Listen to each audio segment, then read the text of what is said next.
அனைவருக்கும் வணக்கம் நண்பர்களே. நமது துலாம் ராசி சுவாதி நட்சத்திரம் நண்பர்களுக்கு தை மாதம் ராசி பலன் எப்படி இருக்கும் என்பதை பார்ப்போம். ராகு பகவான் உங்களது 5ஆம் வீடான பூர்வ புண்ணிய ஸ்தானத்தில் அமர்ந்து உள்ளார். 5வது வீட்டில் ராகு உங்கள் நெருங்கிய நண்பர்கள் மற்றும் குடும்பத்தினருடன் நல்ல தொடர்பு மற்றும் உறவுகளை ஏற்படுத்தலாம். காதல் எப்போதும் உங்கள் வாழ்க்கையின் ஒரு பகுதியாக இருக்கும், மேலும் இதுபோன்ற உறவுகள் உங்கள் வாழ்க்கையை நீங்கள் எவ்வாறு வாழ்கிறீர்கள், மற்றவர்களுடன் நீங்கள் எவ்வாறு தொடர்பு கொள்கிறீர்கள் மற்றும் உங்கள் வாழ்க்கையின் பிற அம்சங்களில் குறிப்பிடத்தக்க தாக்கத்தை ஏற்படுத்தக்கூடும். முதலீட்டு வாய்ப்புகளுக்கான சிறந்த நிதிக் கருவிகளை நீங்கள் தேர்வு செய்ய முடியும், அது உங்கள் செல்வத்தை அதிகரிக்கலாம் மற்றும் பெரிய லாபத்தை ஈட்டலாம். இந்த வீட்டில் ராகு உங்களை பல சந்தர்ப்பங்களில் காதல் விவகாரங்களில் ஈடுபட வைக்கலாம். காதல் எப்போதும் உங்கள் வாழ்க்கையின் ஒரு பகுதியாக இருக்கும், மேலும் இதுபோன்ற உறவுகள் உங்கள் வாழ்க்கையை நீங்கள் வழிநடத்தும் விதத்தில் முக்கிய பங்கு வகிக்கலாம், உங்கள் வாழ்க்கையின் மற்ற அம்சங்களையும் உங்கள் பிற தொடர்புகளையும் பாதிக்கலாம். உங்கள் காதல் செயல்கள் தீவிரமானதாக இருக்கும். ராகுவின் இந்த இடம் உங்களுக்கு ஊக முதலீடுகளில் அபரிமிதமான லாபத்தை அளிக்கும். முதலீட்டு வாய்ப்புகளுக்கான சரியான நிதிக் கருவிகளை அடையாளம் காணும் திறமை உங்களுக்கு இருக்கும், இது அதிக வருமானத்தை அளிக்கும் மற்றும் உங்கள் செல்வத்தை மேம்படுத்தும். நீங்கள் இதை ஒரு தொழிலாகக் கூட தொடரலாம் மற்றும் மிகவும் வெற்றியடைவீர்கள். நடிப்பு மற்றும் நாடகங்களில் உங்கள் திறமை மிகவும் நன்றாக இருக்கும், மேலும் இது உங்களுக்கு மிகவும் வெற்றிகரமான மற்றும் முற்போக்கான தொழில் விருப்பமாகவும் மாறலாம். நீங்கள் சிறப்பாக செயல்பட உந்துதல் பெறலாம், இது உங்கள் படைப்பாற்றலால் ஆதரிக்கப்படும். 5ஆம் வீட்டில் ராகு உங்கள் குழந்தைகளுடன் நல்ல ஒருங்கிணைப்பையும் உறவையும் கொண்டு வரலாம். நீங்கள் அவர்களுடன் ஒரு நல்ல புரிதலைப் பகிர்ந்து கொள்வீர்கள் மற்றும் அவர்களின் தேவைகளைக் கவனிப்பீர்கள். உங்கள் படைப்புத் திறன்கள் உங்கள் வழக்கமான வாழ்க்கையிலும் தாக்கத்தை ஏற்படுத்தலாம். இது உங்கள் சமூக வட்டங்களில் ஒரு நல்ல மற்றும் உயர் அந்தஸ்துடன் உங்களை ஆசீர்வதிக்கலாம். கேது பகவான் உங்களது 11ஆம் வீடான லாபஸ்தானத்தில் அமர்ந்து உள்ளார். 11ஆம் வீட்டில் கேது உங்கள் தொழிலில் நல்ல வளர்ச்சியைக் கொடுப்பார், உங்கள் கடின உழைப்பு மற்றும் முயற்சிகள் பலனளிக்கும். இருப்பினும் வாழ்க்கையில் கடினமாக உழைத்து போராடினால் மட்டுமே வெற்றி கிடைக்கும். நீங்கள் அரசியல் துறையில் சிறப்பாக செயல்படலாம் மற்றும் மக்கள் மத்தியில் முக்கியத்துவம் பெறலாம், இது உங்களை வெற்றியின் ஏணியில் உயர்த்தலாம். 11வது வீடு உங்கள் விருப்பங்களையும் அடையும் வீடாக கருதப்படுகிறது. உங்கள் நண்பர்களுடனான உங்கள் தொடர்புகள் மற்றும் பரிவர்த்தனைகள், உங்கள் நட்பின் ஆழம், இவை அனைத்தும் இந்த வீட்டில் இருந்து பார்க்கப்படுகின்றன. சமூக வட்டங்களில் நீங்கள் வைத்திருக்கும் நிலைப்பாடு மற்றும் உங்களைச் சுற்றியுள்ளவர்கள் உங்களை நடத்தும் விதம் ஆகியவை இந்த வீட்டில் மறைக்கப்பட்டுள்ளன. ஊக சந்தைகளில் நீங்கள் மேற்கொண்ட முயற்சிகளால் நீங்கள் பெறக்கூடிய லாபங்கள் அல்லது இழப்புகள் இந்த வீட்டில் பிரதிபலிக்கின்றன. உங்கள் செயல்களும் உங்கள் வாழ்க்கையில் அவற்றின் தாக்கமும் இந்த வீட்டில் இருந்து தெரிகிறது. இங்கே கேது உங்கள் காதல் வாழ்க்கையின் அடிப்படையில் சில தூக்கமில்லாத இரவுகளைக் கொடுக்கலாம், உங்களுக்கும் உங்கள் துணைக்கும் இடையே பிளவை ஏற்படுத்தக்கூடிய பிரச்சினைகள் இருக்கும், உங்கள் காதல் வாழ்க்கை சுமூகமாக இல்லாமல் இருக்கலாம் மற்றும் பல பிரச்சினைகள் மீண்டும் மீண்டும் இருக்கும். உங்கள் திருமண வாழ்க்கையும் சில பிரச்சினைகளை சந்திக்க நேரிடலாம் மற்றும் ஒருவர் விரும்புவது போல் விஷயங்கள் அமைதியாகவும் இருக்காது. உங்கள் நண்பர்களுடனான உங்கள் தொடர்புகள் மற்றும் உறவுகள் மிகவும் சுமூகமாக இருக்காது, சில சிக்கல்கள் எப்போதும் மன அழுத்தத்தை உருவாக்கலாம், இது உங்கள் வாழ்நாள் முழுவதும் உணரப்படும். சில நண்பர்கள் உங்களுடன் தொடர்பில் இருக்கலாம், பெரும்பாலும் பிரச்சினைகள் இருக்கும். 11ஆம் வீட்டில் கேது உங்களுக்கு நிறைய செல்வங்களையும் ஆடம்பரங்களையும் தருகிறார். அரசியலில் அல்லது நிர்வாகத்தில் உயர் பதவியில் இருப்பவர்களுடனான உங்கள் தொடர்புகள் நன்மை பயக்கும். நீங்கள் உங்கள் தொழிலில் உயரலாம் மற்றும் ஒரு பிரபலமான ஆளுமை அல்லது பிரபலமாகலாம்.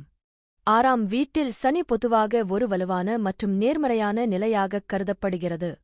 6ஆம் வீடு எதிரிகள், நோய்கள், கடன், அன்றாட வேலை மற்றும் தடைகளை ஆளுகிறது. இந்த வீட்டில் சனியின் கட்டுப்பாடான தன்மை இந்த எதிர்மறை அம்சங்களை அடக்குகிறது, இது எதிரிகளை வெற்றி கொள்ள வழிவகுக்கிறது, நல்ல ஆரோக்கியம் மற்றும் பிற்கால வாழ்க்கையில் நிதி ஸ்திரத்தன்மைக்கு வழிவகுக்கிறது. பூர்வீகவாசிகள் பொதுவாக கடின உழைப்பாளிகள், ஒழுக்கமானவர்கள் மற்றும் அவர்களின் தொழில் வாழ்க்கையைப் பற்றி மிகவும் தீவிரமாக உள்ளனர். அவர்கள் கட்டமைக்கப்பட்ட, வழக்கமான சூழல்களில் செழித்து வளர்கிறார்கள் மற்றும் பெரும்பாலும் சட்டம், நிர்வாகம், பொறியியல், சமூகப் பணி அல்லது சுகாதாரம் போன்ற தொழில்களில் சிறந்து விளங்குகிறார்கள், அங்கு அவர்கள் மற்றவர்களுக்கு சேவை செய்து பிரச்சினைகளைத் தீர்க்க முடியும். 6ஆம் வீட்டில் சனி பூர்வீகவாசிகள் பொறுமை, உறுதிப்பாடு மற்றும் உத்தி மூலம் தங்கள் எதிரிகளையும் போட்டியாளர்களையும் வெல்ல உதவுகிறார். மோதல்கள் அல்லது சட்ட சிக்கல்கள் ஏற்படலாம் என்றாலும் அவற்றைச் சமாளித்து நீண்ட காலத்திற்கு வெற்றி பெற தனிநபருக்கு மீள்தன்மை உள்ளது. இந்த நிலைப்பாடு பொதுவாக நல்ல ஆரோக்கியத்தையும் வலுவான நோயெதிர்ப்பு மண்டலத்தையும் குறிக்கிறது, ஏனெனில் சனி அடிக்கடி ஏற்படும் நோய்களை அடக்குகிறது. இருப்பினும் உணவு அல்லது வழக்கத்தில் ஒழுக்கம் இல்லாதது மூட்டு வலி, முதுகுப் பிரச்சினைகள் அல்லது செரிமான பிரச்சினைகள் போன்ற நாள்பட்ட சுகாதார பிரச்சினைகளுக்கு வழிவகுக்கும், குறிப்பாக வாழ்க்கையின் பிற்பகுதியில். கட்டமைக்கப்பட்ட ஆரோக்கியமான வாழ்க்கை முறையை பராமரிப்பது மிக முக்கியம். வாழ்க்கையின் ஆரம்ப கட்டங்களில் சில நிதிப் போராட்டங்கள் அல்லது கடன்கள் இருக்கலாம் என்றாலும் ஜாதகக்காரர் விடாமுயற்சியுடன் உழைப்பதன் மூலமும் கவனமாக நிர்வகிப்பதன் மூலமும் நிதி ஸ்திரத்தன்மை மற்றும் செழிப்பை அடைகிறார். ஜாதகக்காரர்கள் மோதல்களைச் சந்திக்க நேரிடலாம் அல்லது சக ஊழியர்கள் அல்லது ஊழியர்களுடன் உறவுகளில் விரிசல் ஏற்படலாம், ஆனால் காலப்போக்கில் அவர்கள் இந்த இயக்கவியலை திறம்பட ஒத்துழைத்து நிர்வகிக்கக் கற்றுக்கொள்கிறார்கள். அவர்களின் கடின உழைப்புக்கு போதுமான பாராட்டு கிடைக்காமல் போகலாம், இது சில நேரங்களில் விரக்திக்கு வழிவகுக்கும். 9ஆம் வீட்டில் குறி இருப்பது வேத ஜோதிடத்தில் மிகவும் அதிர்ஷ்டமான மற்றும் சக்திவாய்ந்த இடங்களில் ஒன்றாகும், ஏனெனில் வியாழன் இந்த வீட்டின் இயற்கையான அடையாளமாகும்.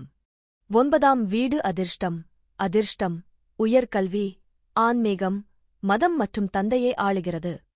இந்த நிலை பொதுவாக மகத்தான ஆசீர்வாதங்களையும் ஞானம் மற்றும் வலுவான தார்மீக விழுமியங்களால் வழிநடத்தப்படும் வாழ்க்கையையும் தருகிறது.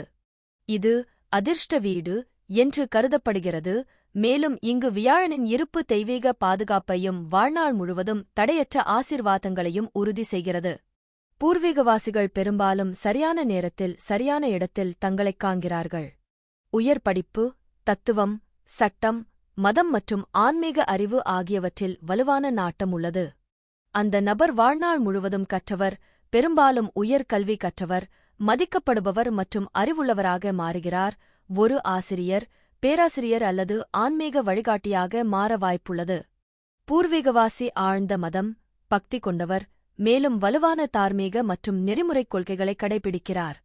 அவர்கள் நல்லொழுக்கச் செயல்களை செய்கிறார்கள், மத நடவடிக்கைகளில் பங்கேற்கிறார்கள், மேலும் பல யாத்திரைகளுக்குச் செல்லலாம் அல்லது ஆன்மீக நிகழ்வுகளை ஏற்பாடு செய்யலாம். இந்த இடம் மரியாதை, புகழ் மற்றும் சமூகத்தில் உயர் பதவியைக் கொண்டுவருகிறது. சட்டம், அரசியல், நிர்வாகம், கற்பித்தல், வெளியீடு அல்லது அரசாங்கத் துறைகளில் தொழில் பாதைகள் மிகவும் சாதகமாக இருக்கும், அவை பெரும்பாலும் குறிப்பிடத்தக்க வெற்றிக்கும் செல்வத்திற்கும் வழிவகுக்கும். பூர்வீக குடும்பத்தின் தந்தை பொதுவாக மிகவும் மதிக்கப்படும், அறிவுள்ள மற்றும் அதிர்ஷ்டசாலி நபர், மேலும் அவர் சிறந்த ஆதரவை வழங்குகிறார். பூர்வீகம் அவர்களின் வாழ்க்கைப் பாதையில் அவர்களை வழிநடத்தும் சக்திவாய்ந்த வழிகாட்டிகள் அல்லது குருக்களையும் ஈர்க்கிறது. தற்பொழுது புதன் பகவான் உங்களது 4ஆம் வீடான தாயார் மற்றும் வண்டி வாகன ஸ்தானத்தில் அமர்ந்து உள்ளார். உங்கள் தாயகத்தில் இருந்து மக்களை காப்பாற்ற புதன் உங்களை ஒரு தொடர்பாளராக மாற்றும். உங்கள் தகவல் தொடர்பு மற்றும் புத்திசாலித்தனத்தைப் பயன்படுத்தி எப்படியாவது உங்கள் தாய்நாட்டில் மாற்றத்தை ஏற்படுத்துவீர்கள். ஒரு நாட்டின் ஜனாதிபதி அல்லது பிரதமர் போன்ற தகவல் தொடர்புகளில் சிறந்தவர், அதே நேரத்தில் மற்றவர்களின் மற்றும் தாயகத்தின் வாழ்க்கையை மேம்படுத்த இந்த திறன்களைப் பயன்படுத்துகிறார். உங்கள் மனம், தர்க்கம் மற்றும் தகவல் தொடர்பு திறன் ஆகியவற்றைப் பயன்படுத்த வேண்டிய ஒரு தொழிலில் நீங்கள் இருக்க முடியும். நீங்கள் ஒரு ஜோதிடராக இருக்கலாம், ரியல் எஸ்டேட் தொழிலதிபராக இருக்கலாம், அங்கு சென்று தங்கள் பொருட்களை விற்கலாம், நீங்கள் ஒரு வீட்டில் தொழில் நடத்தலாம். உங்களுக்கு 4ஆவது வீட்டில் புத்தி உள்ளது, 10ஆவது வீட்டில் இருந்து உங்கள் தர்மம் மூலம் உங்கள் வாழ்வாதாரத்தை உருவாக்கிக் கொள்ளலாம். ஜோதிடம், உளவியல், தொழில் வழிகாட்டுதல் போன்றவற்றின் மூலம் நீங்கள் வீட்டில் அமர்ந்து மற்றவர்களின் சண்டைகளைத் தீர்க்க விரும்புவீர்கள். புதன் சந்திரனைப் போல விரைவாக நகரும் வானத்துடன் அமர்ந்தால் நீங்கள் ஒருவராக இருப்பீர்கள். விரைவான முடிவெடுப்பவர். நீங்கள் நிறைய பயணம் செய்து கொண்டிருப்பீர்கள், அது உங்களை கொஞ்சம் விரக்தியடையச் செய்யலாம். புதன் பூமிக்குரிய ராசியில் இருந்தால் நீங்கள் நிலையான மற்றும் உறுதியான முடிவுகளை எடுப்பீர்கள். அது ஒரு நீர் அடையாளத்தில் இருந்தால் நீங்கள் எந்த காங்கிரீட் வடிவத்தையும் அமைப்பையும் மனதில் கொள்ளாமல் ஓட்டத்துடன் செல்வீர்கள். உங்கள் புத்திசாலித்தனத்தையும் தர்க்கரீதியான மனதையும் வைக்க புதன் உங்களை எங்கு வழிநடத்துகிறது என்பதைப் பார்ப்பது புத்திசாலித்தனமாக இருக்கும். நேர்மறையான முடிவுகளைக் கண்டு நீங்கள் ஆச்சரியப்படலாம்.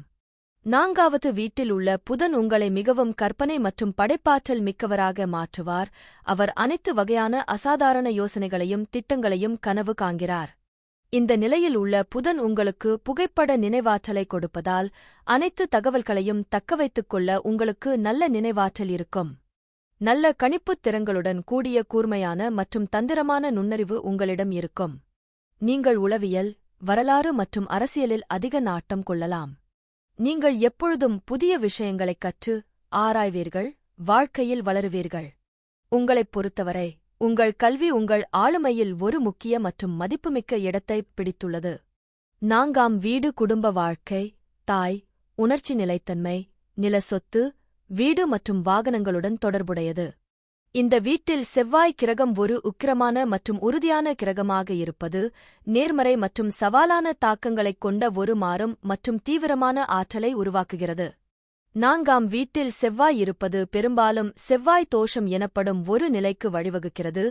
இது திருமண பொருத்தத்தில் ஒரு குறிப்பிடத்தக்க காரணியாகக் கருதப்படுகிறது. செவ்வாய் வீட்டுச் சூழலுக்குள் ஆக்கிரமிப்பு ஆற்றலை கொண்டுவருகிறது. இது அடிக்கடி வாக்குவாதங்கள், மோதல்கள் மற்றும் குடும்பத்திற்குள் அமைதியின்மைக்கு வழிவகுக்கும். வீட்டில் உள்ள சூழ்நிலை மன அழுத்தம் அல்லது நிலையற்றதாக இருக்கலாம். நான்காம் வீடு தாயை ஆளுகிறது. இந்த இடம் தாயுடன் ஒரு சவாலான உறவைக் குறிக்கலாம். அவளுக்கு ஒரு வலுவான அல்லது ஆதிக்கம் செலுத்தும் ஆளுமை உள்ளது அல்லது அவளுக்கு சாத்தியமான உடல்நலப் பிரச்சினைகளைக் குறிக்கலாம். பூர்வீகவாசிகள் உணர்ச்சி அமைதியின்மை, மனநிலை மாற்றங்கள் மற்றும் அவர்களின் மனதில் ஒரு போர்க்களம் ஆகியவற்றை அனுபவிக்கலாம். அவர்கள் உள் அமைதி அல்லது அமைதியை உணர கடினமாக இருக்கலாம். செவ்வாய் நிலம் மற்றும் சொத்துக்கு ஒரு காரகம், குறிப்பான் என்றாலும் அதன் தீய செல்வாக்கு மூதாதையர் சொத்து தொடர்பான சர்ச்சைகள், ரியல் எஸ்டேட் தொடர்பான எதிர்பாராத செலவுகள் அல்லது வாகனங்கள் சம்பந்தப்பட்ட விபத்துகளை கூட ஏற்படுத்தும். சுக்கிரன் நான்காம் வீட்டில் இருப்பதால் இது மிகவும் சாதகமான இடமாகக் கருதப்படுகிறது. இது பெரும்பாலும் வீட்டு நல்லிணக்கம், பொருள் வசதிகள் மற்றும் அழகு மற்றும் ஆடம்பரத்திற்கான ஆழ்ந்த பாராட்டு ஆகியவற்றால் நிறைந்த வாழ்க்கைக்கு வழிவகுக்கிறது. பூர்வீகவாசிகள் உணர்ச்சி ரீதியாக சமநிலையானவர்களாகவும் தங்கள் வீட்டுச் சூழலில் மிகுந்த பாதுகாப்பையும் மகிழ்ச்சியையும் காண்கிறார்கள்.